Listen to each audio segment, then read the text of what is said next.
Hello everyone, today we will talk about how to fix or how to solve the problem of Yango app. We click on settings.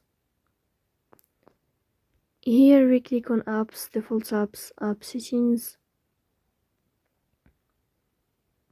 Here in this page you will search about the application of Yango and you will enter. In this page of app info you will click on first stop and you will click OK. Here you will enter to the window of storage. Then we click on clear cache.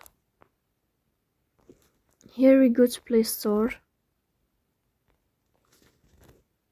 Then we will search about Yango. If you find update, then you can update your app.